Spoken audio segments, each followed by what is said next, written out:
कहानी की शुरुआत मंगोलिया के विस्तृत रेगिस्तान से होती है, जो पूर्वी एशिया का सबसे बड़ा मरुस्थल माना जाता है। यहाँ एक तेल कंपनी पहुंचती है, जिसे उम्मीद होती है कि इस इलाके में तेल के बड़े भंडार मिलेंगे। लेकिन उनकी जानकारी गलत साबित होती है। यहाँ तेल का कोई निशान नहीं मिलता। निराश होकर वे सभी वापस लौटने का फैसला करते हैं।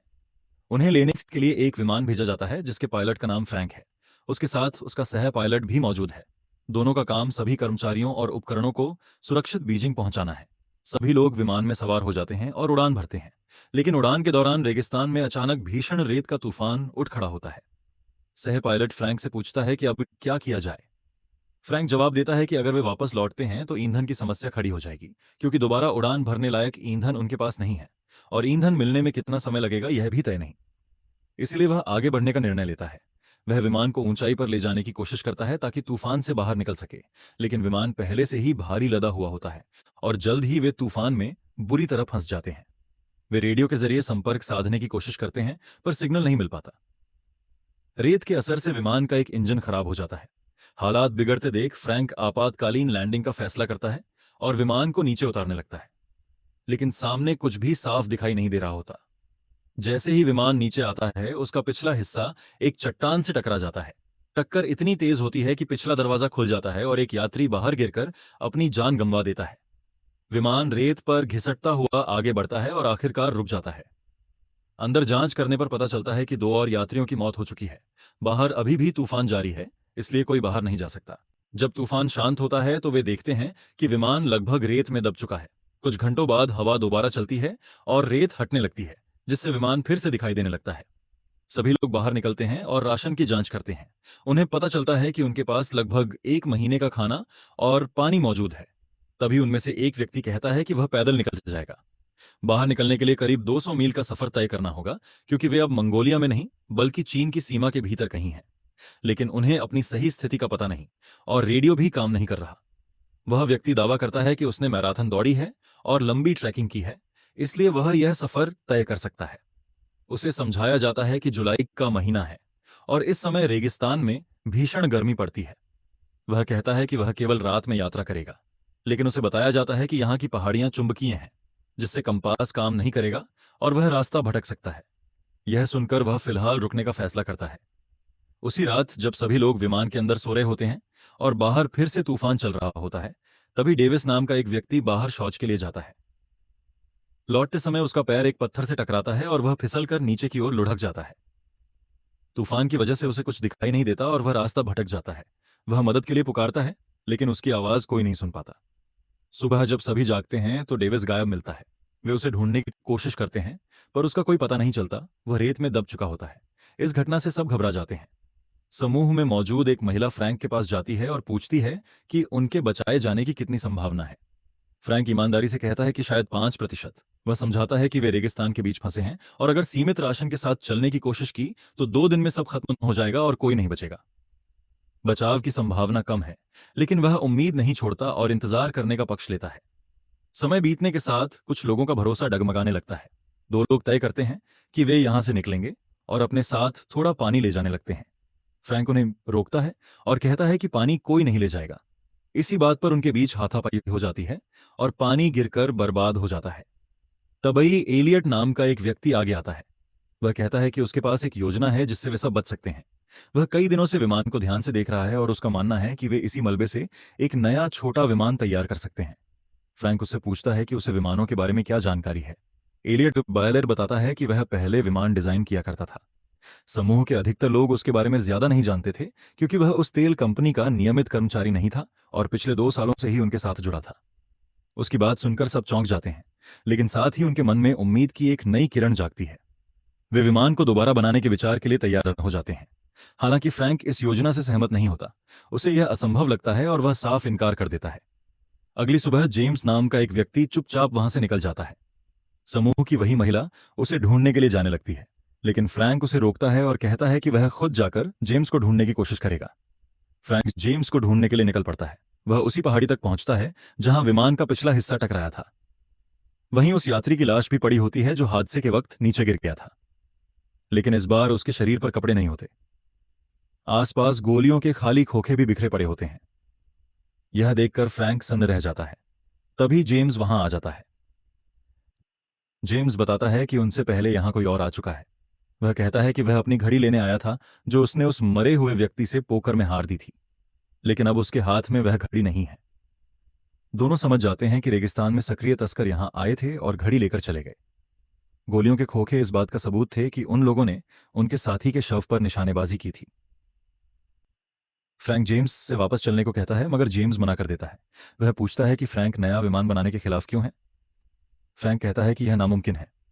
जेम्स उसे समझाता है कि हर इंसान को किसी न किसी रूप में उम्मीद चाहिए। अगर हम किसी को प्यार नहीं दे सकते तो कम से कम उम्मीद दे सकते हैं, और अगर उम्मीद भी नहीं दे सकते तो उसे उसकी कोशिश करने देना चाहिए। जेम्स की बातों का असर फ्रैंक पर होता है और वह बाकी लोगों का साथ देने के लिए तैयार हो जाता है, भले ही उसे अंदर से यकीन न हो। दोनों वापस शिविर में लौटते हैं और सभी मिलकर विमान को दोबारा बनाने में जुट जाते हैं। दिन में भीषण गर्मी होती है, इसीलिए वे रात में काम करते हैं। सब कुछ धीरे धीरे आगे बढ़ रहा होता है। तभी एक रात वेल्डिंग करते समय चिंगारियां उस ईंधन पर गिर जाती हैं जिसे वे आग और जनरेटर के लिए बचाकर रखे हुए थे। एक भयंकर विस्फोट होता है और लगभग सारा ईंधन जलकर खत्म हो जाता है। अब उनके पास केवल उतना ईंधन बचता है जिससे वे उड़ान भर सकें। इसका मतलब है कि अब रात में काम करना संभव नहीं। उन्हें मजबूरी में दिन की झुलसाती गर्मी में काम करना पड़ता है। हालात कठिन हैं, लेकिन उनका हौसला कायम रहता है। अब सबसे अहम काम एक पंख, विंग, को जोड़ना होता है। उनके पास केवल एक मौका है। अगर पंख गिर गया तो दोबारा उठाने का कोई साधन नहीं। वे धीरे धीरे उसे नीचे उतारने लगते हैं। तभी उसे थामे हुए जंजीर अचानक टूट जाती है। पंख तेजी से नीचे गिरता है और सीधे विमान से टकराता है। सभी घबरा जाते हैं। विमान के अंदर उनका एक साथी पहले से मौजूद होता है जिसे उस पंख को सही जगह बोल्ट से कसना था। कुछ पल बाद वह बाहर निकलता है और कहता है कि काम पूरा हो गया। दरअसल जंजीर टूटने के बाद पंख फिसलकर ठीक उसी स्थान पर पहुंच गया था जहां उसे फिट होना था। पंख जुड़ते ही विमान का ढांचा लगभग तैयार हो जाता है। अब सबके दिलों में उम्मीद जाग उठती है। वे खुशियां मनाते हैं और साथ ही रेत हटाकर उड़ान के लिए रास्ता तैयार करने लगते हैं। लेकिन मुश्किलें खत्म नहीं होती। एक दिन भयंकर बिजली वाला तूफान आता है। आकाश में लगातार बिजली कड़कती है। विमान के पंखों में ईंधन मौजूद है, इसलिए खतरा बढ़ जाता है। सभी लोग दूर हट जाते हैं, लेकिन एलियट वहीं खड़ा रहता है। वह किसी भी कीमत पर विमान को खोना नहीं चाहता। जब बिजली गिरने ही वाली होती है, फ्रैंक दौड़कर उसे पकड़ता है और दूर खींच लेता है। वह जानता है कि अगर एलियट को कुछ हो गया तो विमान पूरा नहीं हो पाएगा। वे अपने नए विमान का नाम फिनिक्स रखते हैं। फिनिक्स प्राचीन मिस्री कथाओं में वर्णित एक शक्तिशाली पक्षी माना जाता है जो राख से पुनर्जन्म लेता है। यह नाम उनके हालात से मेल खाता है। मलबे से जन्म लेता नया जीवन। लेकिन फिनिक्स को अभी भी अंतिम रूप देना बाकी है। इस बीच उनका पानी भी तेजी से खत्म हो रहा है। एक रात वे रेत की ऊंचाई से दूर टिमटिमाती रोशनी देखते हैं। वहां कुछ लोग तंबू लगाकर ठहरे हुए हैं। दरअसल वे हथियारों के तस्कर हैं जो रेगिस्तानी रास्तों से एक देश से दूसरे देश तक सामान पहुंचाते हैं। फ्रैंक सुझाव देता है कि उनसे पानी मांगा जाए। एलियट विरोध करता है, लेकिन फ्रैंक और कुछ साथी जोखिम उठाने का फैसला करते हैं। वे सावधानी से आगे बढ़ते हैं। फ्रैंक और उसका एक साथी चट्टानों के पीछे छिप जाते हैं ताकि जरूरत पड़ने पर जवाबी कार्रवाई कर सकें। उनके पास हथियार भी होते हैं। जब वे तस्करों से पानी मांगते हैं तो उनमें से एक अचानक गोली चला देता है और उनके एक आदमी को घायल कर देता है। फ्रैंक और उसका साथी पीछे से जवाबी गोलीबारी करते हैं। मुठभेड़ में कई तस्कर मारे जाते हैं, लेकिन एक व्यक्ति भाग निकलता है। फ्रैंक के पास उसे पीछे से मार गिराने का मौका होता है, मगर वह गोली नहीं चलाता। वह खून खराबे का आदी नहीं है। जेम्स मृत तस्करों में से एक के हाथ में अपनी वही घड़ी देखता है जो उसके साथी के पास थी। अब साफ हो जाता है कि यही लोग पहले भी यहां आए थे और उन्होंने ही उनके मरे हुए साथी के शव पर गोलियां चलाई थीं। ये लोग बेहद खतरनाक थे। एक तस्कर जख्मी हालत में जिंदा बचता है। वे उसे पकड़कर अपने विमान के पास ले आते हैं। हालांकि समूह के कुछ लोग चाहते हैं कि उसके साथ सख्ती की जाए। कुछ लोग गुस्से में कहते हैं कि उस घायल तस्कर को मार देना चाहिए क्योंकि उसी के गिरोह ने उनके साथी की जान ली थी। लेकिन फ्रैंक साफ मना कर देता है।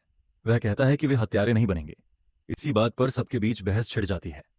तभी अचानक एलियट आगे बढ़ता है और उस घायल तस्कर को गोली मार देता है। यह देखकर फ्रैंक भड़क उठता है और दोनों के बीच तीखी बहस शुरू हो जाती है। एलियट फ्रैंक को दोष देता है। वह कहता है कि अगर फ्रैंक जिद न करता तो वे यहां फंसते नहीं और उनके एक साथी की जान भी न जाती। उसने पहले ही चेतावनी दी थी, फिर भी फ्रैंक ने जोखिम उठाया। यह सुनकर फ्रैंक अपना आपा खो देता है और एलियट को मुक्का मार देता है। एलियट की अहम को ठेस पहुंचती है। वह नाराज होकर कहता है कि अब वह विमान पर आगे काम नहीं करेगा। वह ताना मारते हुए कहता है कि उसने 10 लोगों के बराबर मेहनत की है, जबकि बाकी लोग आराम करते रहे। तभी केली उसके पास आती है और शांत स्वर में समझाती है कि उसके बिना यह विमान पूरा नहीं हो सकता, उन्हें उसकी जरूरत है। एलियट कहता है कि अगर सब उससे विनती करेंगे तभी वह दोबारा काम करेगा। मजबूरी में सभी उससे अनुरोध करते हैं, यहां तक कि फ्रैंक भी। फ्रैंक कहता है, तुम ही इस काम के असली लीडर हो, कृपया इसे पूरा करो। आखिरकार एलियट मान जाता है और एक बार फिर सब मिलकर काम में जुट जाते हैं। कुछ दिनों बाद वे दूरबीन से देखते हैं कि जो तस्कर भाग निकला था वह अब अपने साथियों के साथ वापस आ चुका है। हालांकि वे सीधे हमला नहीं करते, क्योंकि अब उनके पास उन्हीं तस्करों के हथियार हैं। तस्करों को भरोसा है कि इनका पानी और खाना जल्द खत्म हो जाएगा और कमजोरी की हालत में वे आसानी से हमला कर पाएंगे। इधर समूह पूरी ताकत से अंतिम काम पूरा करने में लगा रहता है। काम लगभग खत्म हो जाता है। तभी फ्रैंक को एक पुरानी पत्रिका मिलती है जिसमें अलग अलग विमानों के मॉडल छपे होते हैं। उसे देखकर पता चलता है कि एलियट ने जिस डिजाइन पर काम किया वह असल में छोटे मॉडल विमानों से प्रेरित था। सच सामने आता है, एलियट असली बड़े विमान नहीं बल्कि छोटे रिमोट कंट्रोल मॉडल बनाया करता था। यह जानकर सब हैरान और गुस्से में आ जाते हैं। एक व्यक्ति तो एलियट के सिर पर बंदूक तक तान देता है। वह कहता है कि उसने कभी असली विमान नहीं बनाया। लेकिन एलियट पूरे आत्मविश्वास से कहता है कि यह विमान उड़ेगा। वह समझाता है कि छोटे मॉडल में संतुलन ज्यादा अहम होता है और वही सिद्धांत उसने यहां लागू किया है। फ्रैंक हालात को संभालता है। तभी तेज आंधी चलने लगती है। हवा इतनी तेज होती है कि उनका बनाया हुआ विमान हल्का हल्का जमीन से उठने लगता है। यह देखकर सबको यकीन होने लगता है कि विमान सच में उड़ सकता है। लेकिन तूफान इतना प्रचंड होता है कि विमान दोबारा रेत में दब जाता है। तूफान थमने के बाद सब मायूस हो जाते हैं। फिर भी फ्रैंक उनका हौसला बढ़ाता है। वह कहता है कि उन्होंने इसे मेहनत से बनाया है और वे इसे उड़ाकर ही जाएंगे। सब मिलकर रेत हटाते हैं और विमान को खींचकर साफ जगह तक ले जाते हैं। वे इंजन स्टार्ट करने की कोशिश करते हैं। इंजन चालू होता है, फिर बंद हो जाता है। कई बार कोशिश के बाद आखिरकार इंजन लगातार चलने लगता है। इंजन की आवाज सुनकर तस्कर घोड़ों पर सवार होकर उनकी ओर बढ़ते हैं, हथियारों के साथ। विमान का ढांचा ऐसा होता है कि अंदर बैठने की जगह नहीं होती। सभी लोग उसके ऊपर और पंखों से लटक कर सवार होते हैं। विमान दौड़ना शुरू करता है और पीछे से तस्कर गोलियां चलाते हैं। गोलियां पास से गुजरती हैं लेकिन किसी को नहीं लगती। अचानक रनवे खत्म हो जाता है और आगे गहरी खाई नजर आती है। तस्करों को लगता है कि अब सब खत्म हो गया। लेकिन अगले ही पल उनका फिनिक्स खाई के ऊपर से उछलता है और हवा में उड़ान भर लेता है। आसमान में पहुंचते ही सबके चेहरे खुशी से चमक उठते हैं। वे उस रेगिस्तान से निकलने में कामयाब हो जाते हैं जहां से बच निकलना लगभग असंभव था। अंत में दिखाया जाता है कि सभी लोग अपने परिवारों के साथ सुरक्षित और खुशहाल जीवन जी रहे हैं। फ्रैंक और उसका सह पायलट अपनी नई एयरलाइन शुरू करते हैं जिसका नाम भी फिनिक्स रखते हैं। एलियट की तस्वीर एक पत्रिका में छपती है जिसमें सवालिया अंदाज में लिखा होता है, अंतरिक्ष एजेंसी की नई उम्मीद। संकेत मिलता है कि अब वह अंतरिक्ष अनुसंधान के क्षेत्र में काम कर रहा है। यही कहानी समाप्त होती है।